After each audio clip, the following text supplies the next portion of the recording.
माननीय मुख्यमंत्री जी ने हमको कहा, चंद्रशेखर जी आप तो लगता है बीजेपी वाला से सलाह ले लेते हैं, हमारे ऊपर आरोप लगाए आप लगता है बीजेपी वाला सलाह ले लिए। मैं 1 महीना तक माननीय मुख्यमंत्री जी से मिलने नहीं गया। राजकर्मी का दर्जा हमारा इशू था, हमारे एजेंडा का विषय था महागठबंधन का, तो राजकर्मी बनाने के लिए मैंने प्रस्ताव दिया। जब एक शिक्षक जब दक्षता परीक्षा पास कर गया तो पुनः उसके परीक्षा की क्या जरूरत। डोमिसाइल मुद्दा एक बड़ा इशू था महोदय। डोमिसाइल नीति महागठबंधन के एजेंडे का विषय था।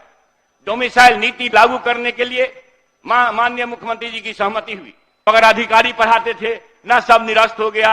मेरी चुनौती है, हमारे नए जो एसीएस साहब आए, आते आते बीपीएससी के अध्यक्ष से उलझ गए, ये सार्वजनिक है, सब जानते हैं। प्रस्ताव आया मेरे पास नियोजित शिक्षकों को लेटरल एंट्री शिक्षक बनाने का। लेटरल एंट्री के मानक नियम है भारत सरकार में, उससे इतर शिक्षकों को अपमानित करने का सदप्रयोग करना ठीक नहीं था महोदय। विशिष्ट शिक्षक नियमावली के निरूपण की संचिका मेरे पास आई, एसीएस से नहीं महोदय, मुख्य सचिव के माध्यम से आई। अब समझ लीजिए महोदय क्या स्थिति है, राजपाट कैसे चलता है। एसीएस के माध्यम से नहीं, सीएस के माध्यम से आई मेरे पास संचिका महोदय। हम शिक्षा क्षेत्र में बेहतर काम करना चाहते हैं तो क्या पदस्थापन दंड के रूप में देंगे। सासाराम की लड़की किशनगंज की लड़कियां बच्चियां सासाराम में, मधेपुरा की बच्चियां बेतिया में, बेतिया की बच्चियां मधेपुरा में महोदय। माननीय मुख्यमंत्री जी के सहमति के बावजूद भी विजय बाबू के नेतृत्व में बैठक हुई महोदय, और निर्देश विजय बाबू ने दिए। मैं उसी समय विजय को कहा कि शायद ये हठी है, आपकी बात भी नहीं मानेंगे, और नहीं माना, आज तक नहीं माना है महोदय। पदस्थापन की क्रूर नीति के कारण हजारों शिक्षक शिक्षिकाएं योगदान नहीं किया है महोदय। जब मुझे शिक्षा मंत्री बनने का अवसर मिला, मेरे आदरणीय नेता तेजस्वी प्रसाद यादव जी ने हमको बुला के कहा, चाहे जो भी हो जाए हमें 10 लाख नौकरी के दिशा में कदम रखना है और आप इसके लिए बेहतर काम करने का प्रयास करिए। मैं महोदय साथियों से कहना चाहता हूं कि शिक्षा के क्षेत्र में जब हमें चिंता हुई, मैं 1 महीना तक माननीय मुख्यमंत्री जी से मिलने नहीं गया।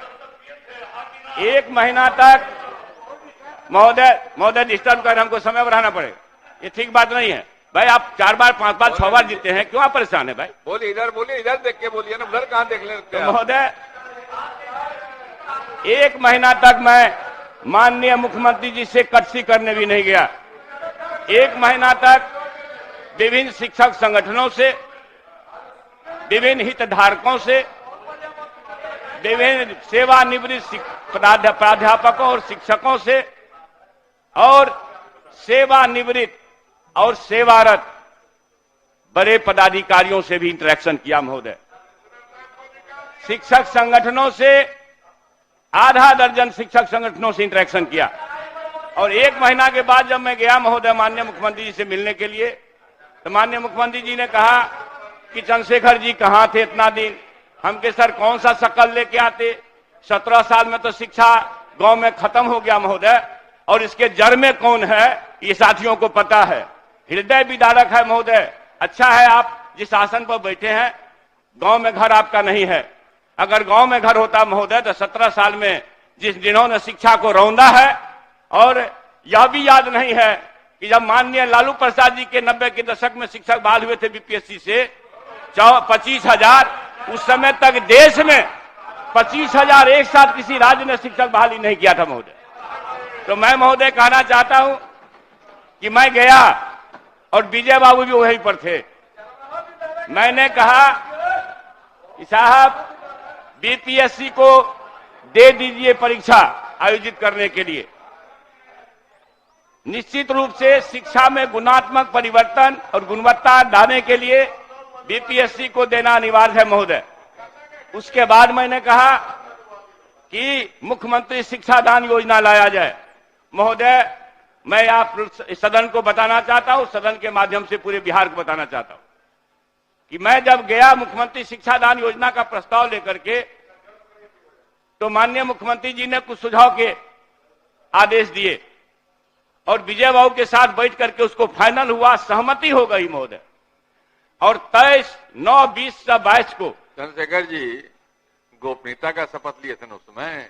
महोदय क्यों बाहर कर रहे हैं? तो कैबिनेट की बात नहीं कर रहा हूं मैं महोदय। बोलिए, आगे बोलिए। महोदय, और नहीं जब महोदय हमारे मंत्री जी भी बोल रहे थे, मैं ये कहना चाहता हूं महोदय कि जब मैं गया और वो आप सभी को मालूम महोदय, अधिकारी छात्रों के लिए आदर्श होते हैं।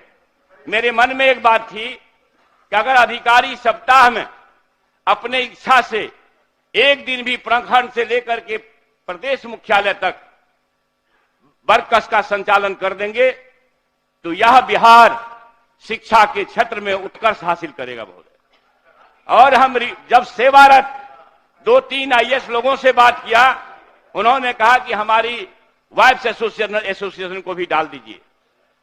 विजय बाबू के साथ सहमति हो गई, प्रोसीडिंग हो गया, सहमति हो गई उच्च स्तर पर, मगर वह मैं समझता हूं इस यावत शायद लागू नहीं हुआ कि एक क्रांतिकारी कदम होगा महोदय। इसके साथ ही मैं सब लाया हूं दस्तावेज, किस किस डेट में मैं माननीय मुख्यमंत्री से मिलने गया सुझाव लेकर के, 1 दर्जन से ज्यादा है महोदय।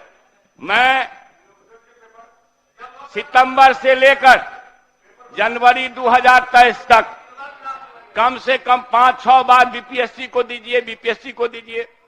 माननीय मुख्यमंत्री जी भी सहमत हो जाते थे, अधिकारियों को निर्देशित करते थे, मगर पता नहीं नए पद से कौन सा आदेश होता था कि फिर वह खटाई में पड़ जाता था। मगर मैं साधुवाद करता हूं माननीय मुख्यमंत्री जी का, जिन्होंने फरवरी 2023 में सहमति जाहिर की जो बीपीएससी को परीक्षा देना है। सच कहिए महोदय, मुझे लगा कि शायद प्रभु परमात्मा ईश्वर ने अगर मुझे शिक्षा मंत्री का पद दिया है तो आज सबसे बेहतर दिन है कि बीपीएससी को लालू प्रसाद यादव के जमाने जैसा फिर से परीक्षा आयोजित करने का काम दिया गया महोदय। मैं इस संबंध में कहना चाहता हूं महोदय, फरवरी 2027 को माननीय मुख्यमंत्री जी की सहमति हुई। मार्च 2027 में कैबिनेट के लिए संचिका गई। 10 अप्रैल को कैबिनेट की मंजूरी मिली। 24 अप्रैल को प्रशासनिक पदवर्ग समिति ने वेतन निर्धारण किया और पद सृजन किया। उसके बाद महोदय अप्रैल 23 में बीपीएससी को अधियाचना गया। अप्रैल 23 में बीपीएससी को अधियाचना गया। अब आप समझिए कि बीपीएससी की अधियाचना अप्रैल 23 में गया, इसमें तो हम अनुपस्थित नहीं थे माननीय मंत्री महोदय, जरा स्पष्ट करिएगा। उसके बाद 16 मई 2027 को हमारे नोटिंग में एक महोदय इंपॉर्टेंट बात करना था। हमारे नोटिंग में हर समय यह होता था कि राजकर्मी का दर्जा जो हमारा एजेंडा था शिक्षकों के लिए, 2015 में सरकार महागठबंधन की बनी थी, 9,000 से 18,000 वेतन हमने किया था। आपने क्या किया जरा जवाब दीजिएगा। उसके बाद महोदय जब राजकर्मी का दर्जा हमारा इशू था, हमारे एजेंडा का विषय था महागठबंधन का, तो राजकर्मी बनाने के लिए मैंने प्रस्ताव दिया। राजकर्मी 16 मई 2027 को राजकर्मी बनाने के लिए और विकल्प लेकर प्रस्थापन करने के लिए प्रस्ताव दिया महोदय। फिर अति आवश्यक सुझाव इस खंड में दिए गए बीपीएससी के लिए, जैसे निगेटिव मार्किंग हटाना, अंग्रेजी की अनिवार्यता समाप्त करना, केवल एक पाली की 150 अंकों की परीक्षा लेना, महोदय परीक्षा से ई विकल्प हटाने, चांस की बाध्यता समाप्त करने वगैरह वगैरह। जब मैं यह प्रस्ताव लेकर गया, विजय बाबू भी हर जगह रहते थे। माननीय मुख्यमंत्री जी ने हमको कहा, आज भी आपके सामने बैठे हुए हैं। मैं सम्मान पूर्वक कहना चाहता हूं महोदय, माननीय मुख्यमंत्री जी ने हमसे कहा कि चंद्रशेखर जी सुन लीजिए आपके बारे में फायदा होगा। माननीय मुख्यमंत्री जी ने हमको कहा, चंद्रशेखर जी आप तो लगता है बीजेपी वाला से सलाह ले लेते हैं, हमारे ऊपर आरोप लगाए, आप लगता है बीजेपी वाला सलाह ले लिए, लेकिन मेरे हर मांग को एक आध को छोड़ करके मेरे प्रस्ताव लिखित जो है, मेरे पास दस्तावेज है डेट सहित, मेरे हर मांग को, सुधार के हर मांग को माना गया। मगर 5 महीना के बाद, 2 महीना के बाद, 1 महीना के बाद 3 महीना के बाद फिर मैंने इस तरह से मैं एक बार महोदय ये डेट वाइज लाया हूं। 30 मई 2023 को बीपीएससी ने विज्ञापन जारी किया। 30 मई 2027 सुन लीजिए, आप लोगों को शायद सुविधा होगी। 30 मई 2027 को विज्ञापन जारी हुआ महोदय, और नए एसीएस का पदस्थापन 7 जून को हुआ। प्रथम विज्ञापन से लेकर के नया एसीएस के आने में 1 महीना 7 दिन का अंतर है लगभग, और 1 महीना 7 दिन के अंतर जब प्रथम विज्ञापन में है तो बीपीएससी में ऐसे महान एसीएस का क्या क्या योगदान है हमको जो बताया जाए। महोदय ये पूरी तरह से महागठबंधन सरकार ने और अपने इशू को रखा और हर समय ये कोशिश किया कि हम बेहतर शिक्षा के क्षेत्र में कर सके। महोदय मैं महोदय ये कहना चाहता हूं, हमारे नए जो एसीएस साहब आए, आते आते बीपीएससी के अध्यक्ष से उलझ गए। ये सार्वजनिक है, सब जानते हैं। फिर उलझ गए, पता नहीं उलझने में उनको वो माहिर है और क्या करते हैं। महोदय डोमिसाइल मुद्दा एक बड़ा इशू था महोदय। डोमिसाइल नीति महागठबंधन के एजेंडे का विषय था। डोमिसाइल नीति लागू करने के लिए माननीय मुख्यमंत्री जी की सहमति हुई। देश के हमको आश्चर्य महोदय कहते हुए कि हमें नियावली लेके जाते थे, विजय बाबू हर्ष में रहते। नियावली है उत्तराखंड में, गुजरात में, महाराष्ट्र में, वेस्ट बंगाल में, पता नहीं अधिसंख्य राज्यों में डोमिसाइल नीति, झारखंड में डोमिसाइल नीति लागू है, मगर अधिकारी पढ़ाते थे ना, सब निरस्त हो गया। मेरी चुनौती है, अगर निरस्त हुआ है उत्तराखंड का, अगर निरस्त हुआ है छत्तीसगढ़ का या देश के अन्य राज्यों का, तो मैं सरकार से जवाब चाहूंगा कि कब निरस्त हुआ और अभी कौन सा डोमिसाइल नीति चालू। लेकिन आज तक जवाब देंगे केवल सिंचाई विभाग पर भाई। महोदय चूंकि हमको आरोपित किया गया है, महोदय हमको आरोपित किया गया है, जवाब देने दीजिए महोदय। मैं इसलिए डोमिसाइल नीति को आराम से लागू किए माननीय मुख्यमंत्री जी, मगर 25 जून को उसको निरस्त कर दिए। अब जब निरस्त कर दिए, क्योंकि हम सरकार के मंत्री थे, ना चाहते हुए भी हमें स्वीकार करना पड़ा महोदय। अब केवल 5 मिनट बचा है महोदय, 5 अगस्त चंद्रशेखर जी, केवल 5 मिनट बचा आपका महोदय। अब लोग डिस्टर्ब किया महोदय। 5 अगस्त महोदय 5 अगस्त को सर्वदलीय बैठक हुई, जिसमें राजकर्मी का दर्जा दिया गया महोदय, और पदस्थापन नीति महोदय और अलग से परीक्षा लेने पर सहमति हुई 5 अगस्त को। निगेटिव मार्किंग हटाने के लिए जब मैंने कोशिश किया 2/6/2023 को लिख के दिया, लेकिन उस समय नहीं मानी गई। 18/8 मेरे सलाह के 2 महीना के बाद बीपीएससी परीक्षा से निगेटिव मार्किंग हटाई गई महोदय। मैं महोदय यह कहना चाहता हूं, प्रस्ताव आया मेरे पास नियोजित शिक्षकों को लेटरल एंट्री शिक्षक बनाने का। लेटरल एंट्री के मानक नियम हैं भारत सरकार में, उससे इतर शिक्षकों को अपमानित करने का सब प्रयोग करना ठीक नहीं था महोदय। मैंने मंतव्य संचिका पर दिया और यह कि नहीं, लेटरल एंट्री शिक्षक का हम विरोध किए महोदय, तब उसका नाम विशिष्ट शिक्षक न्यायावली हुआ महोदय। 27 अक्टूबर 2023 को राजकर्मी बनने पर विशिष्ट शिक्षक न्यायावली के कठिन प्रावधानों के विरुद्ध मेरा मंतव्य था महोदय।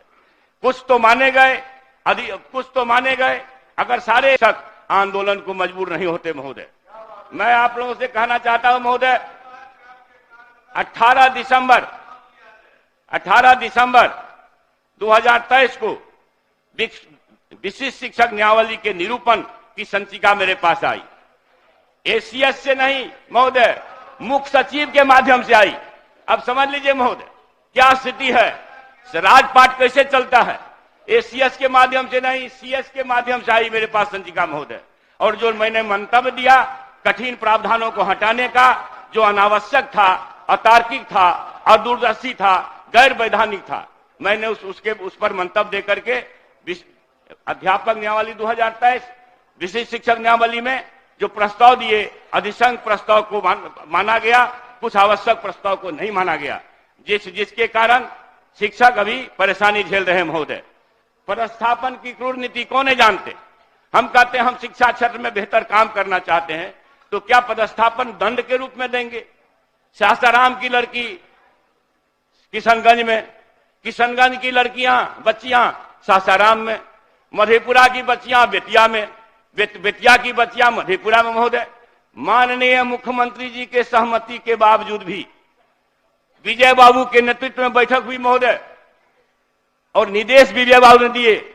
मैं उसी समय विजय बाबू कहा कि शायद ये हठी है, आपकी बात भी नहीं मानेंगे, और नहीं माना, आज तक नहीं माना है महोदय। अब समय महोदय इंपॉर्टेंट है महोदय, इंपॉर्टेंट है कंक्लूजन की ओर बढ़िए, समय समाप्त हो रहा है महोदय डिस्टर्ब किया गया है, 2-3 मिनट ज्यादा दिया जाएगा महोदय। मैं आप महोदय कहना चाहता हूं महोदय, पदस्थापन की क्रूर नीति के कारण हजारों शिक्षक शिक्षिकाएं योगदान नहीं किया है महोदय।